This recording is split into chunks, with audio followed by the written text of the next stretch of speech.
5 Psalms. Don't ask me to repeat them. But there's an interesting phrase immediately as we get into Psalm 23, and that is, the Lord is my shepherd, I shall not, King James is not want. Now, the later versions are, excuse me.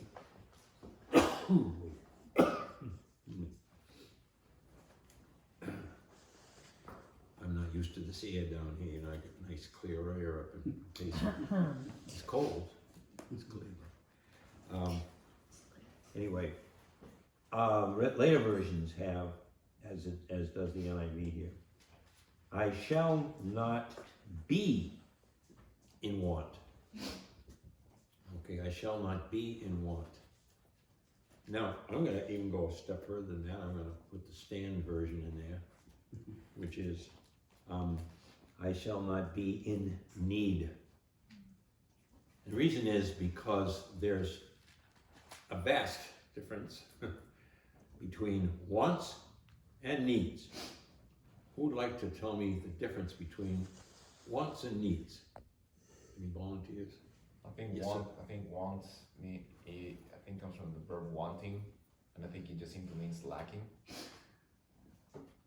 Okay, well, let's go with need first. What is a need?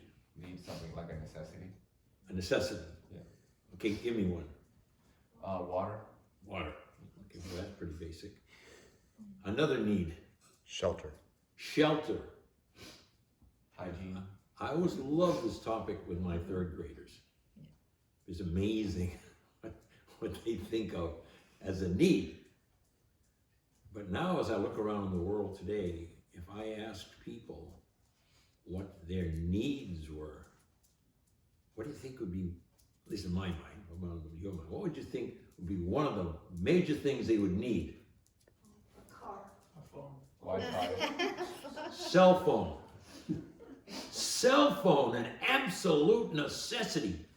I mean, even if you're walking your girlfriend at the park, and we're down at the park all the time, and a girlfriend and a boyfriend walking around the park, that's very romantic, right? One was on a cell phone, and then the other one's on a cell phone. Or a husband and a wife walking around the park. Or people sitting on the bench, right? And then there's people who come down to the park. It's so beautiful. I mean, we have so many birds. We got an eagle. His name is Bernie. Yeah, we got herons. Yeah, we've got pintail ducks. And we have can't remember all the names of the birds. Anyway, so they come down and they sit in their vehicle and observe the park. And what are they doing? They're on their phone. Okay, so this, my friends, is a basic need in the eyes of most of the world today. That's a need. But is it? I suppose some people would say, well, yeah, I can't live without it. So it must be a need. Ron, give me give me a genuine need. We've had water and we've had Shelter. shelter. Clothing. Clothing. Right. Okay. Anybody else with a need? Men. A what? Food. Yeah. I thought you said men.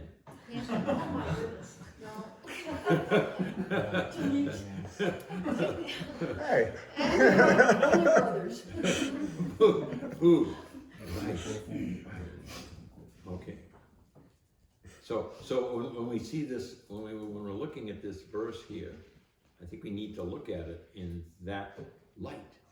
Okay, in the light of the things that we actually need. And God will provide us with these things that we actually need. All right, and I don't want to embarrass anybody, but tell me what some of our wants are. Mary, you got a want? See, I don't have any, that's the problem. You got any? No, I don't. I tell people, don't give me anything. Please don't give me anything. I'm being told I'm having my 80th birthday with all my kids from the 3rd grade. And I've already told them, No presents. I don't want any presents. Okay. That's absolute necessity. No I don't want any presents. Okay. I mean, it's not. I'm not bragging about it. I just don't see it all. That's all.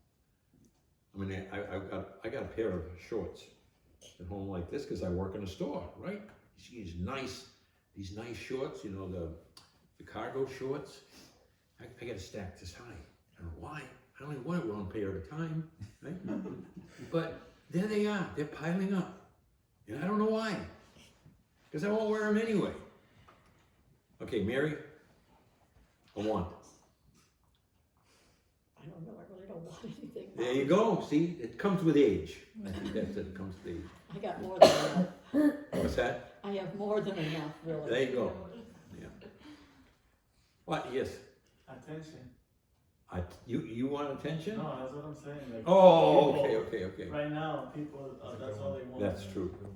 Yeah, they want to. Yes. A new car.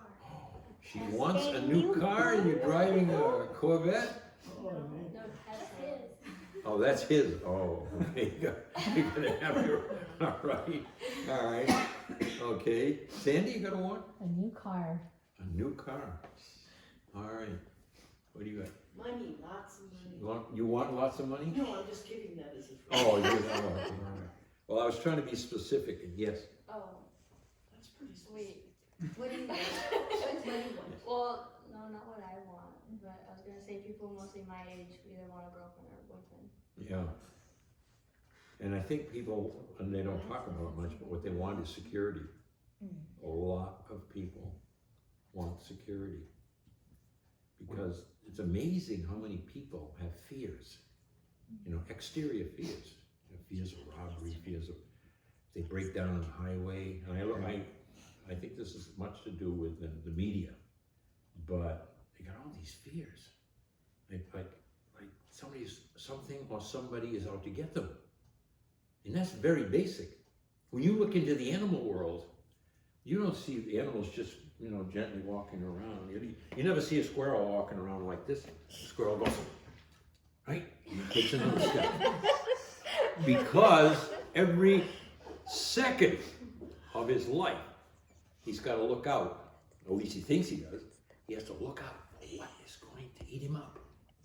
And there's actually people who are very, very close to that kind of situation where they're actually fearful for things in their life. Okay, you had something? Yeah, when you say that people nowadays want more security rather than freedom, Security rather than freedom, yeah. or security for the sake of feeling that like they're free. Yeah.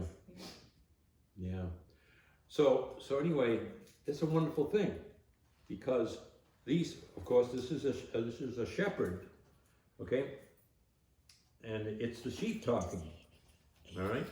The sheep's talking, and he says that the shepherd takes care of all of his wants, or all of his needs. I believe it's needs, okay? He makes me lie down in green pastures.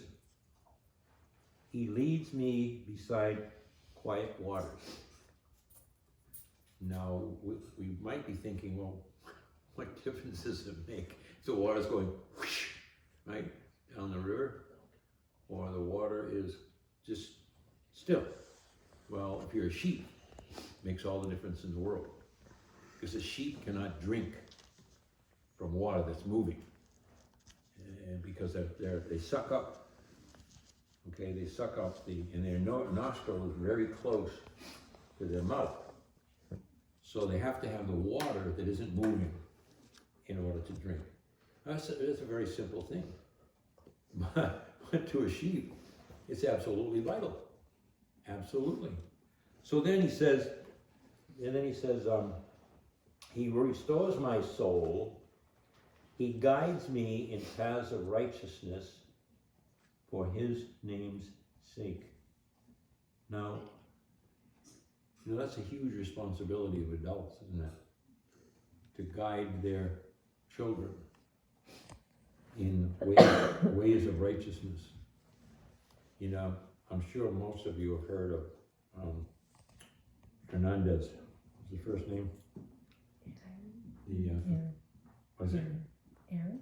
Aaron Hernandez? Yeah. You know, he eventually committed suicide, but when they examined his brain, they saw that his brain had a huge hole in it from getting hit so much in football. But what's interesting is that when he was 16, he was from Bristol, Connecticut. When he was 16, his father was everything to him.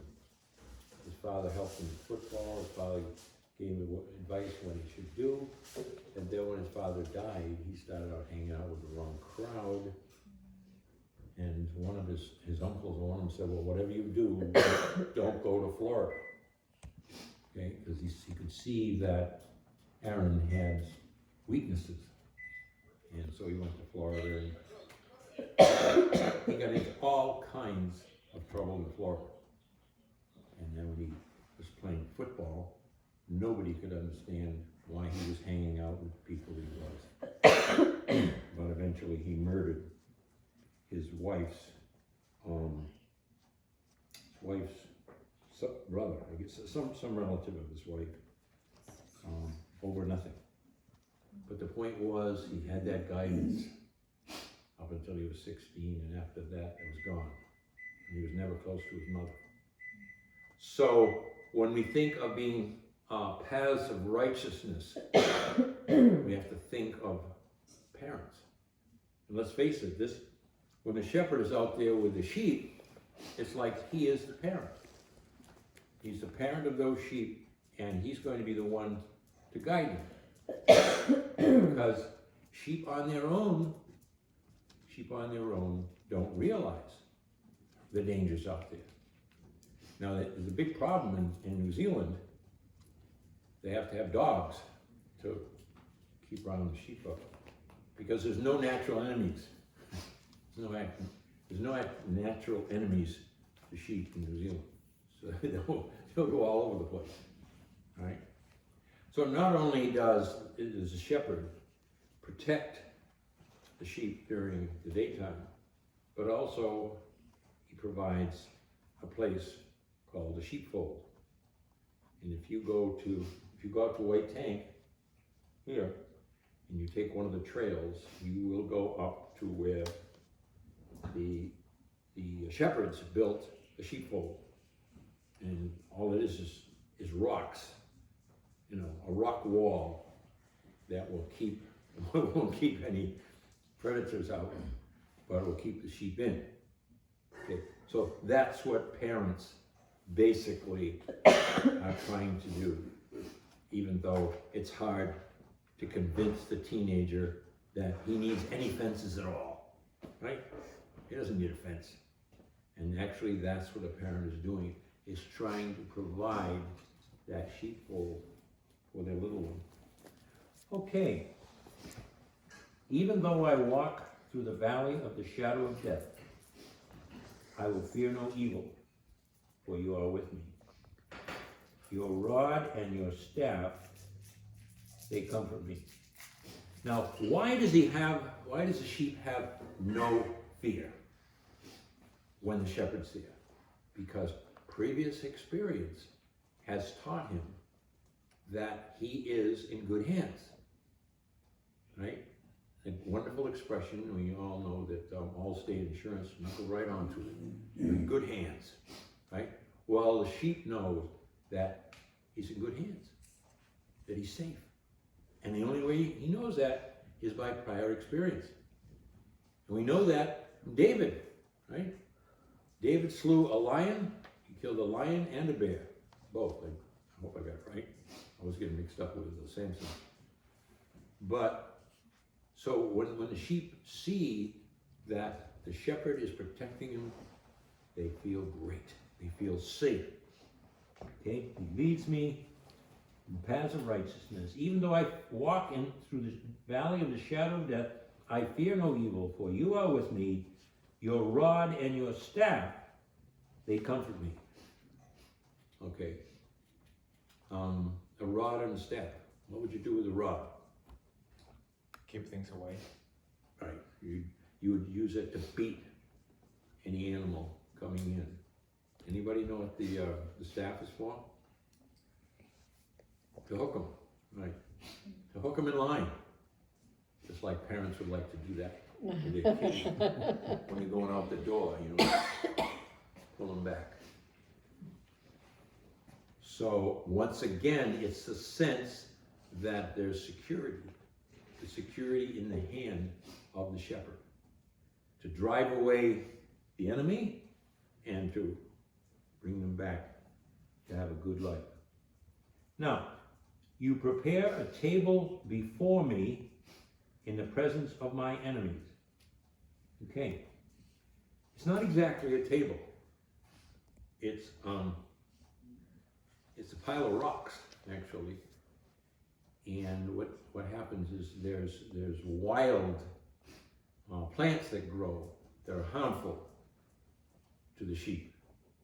And the shepherd has to dig these plants up, and the only way to keep them from the sheep is to put them on the rock pile and put a rock on top of those. So the sheep is now safe from eating. Now we have the same thing in the Southwest here. Loco weed. You've all heard of it? No? Okay. Well, I know we got a lot of people not from the Southwest. I guess they don't have local weed up there. And local weed, if an animal eats it, specifically a horse, I don't know if the cows eat it, but if horses get a hold of local weed, it's like a drug. Acts just like meth. And they get that local weed, and once they've eaten it, they're all through. Because they will just go in search for more local weed and will eat nothing else, and then they'll die. So being protected against dangerous plants is very, very important to some animals because they have an appetite for it.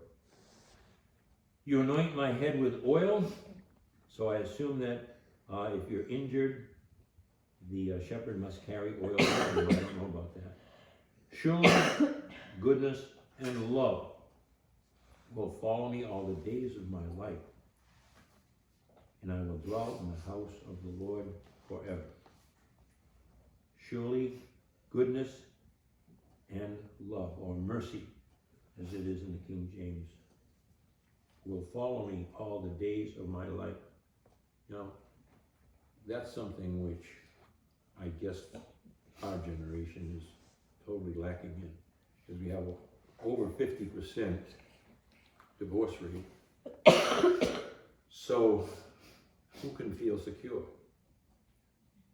How many women can really feel secure that they will have a person to share with, a person who will provide for them, a person who will protect them? And I guess if you haven't gone through that in your lifetime, you don't know the feeling. And it does happen to men too. The woman leaves them for somebody else. But it's something which you can't measure.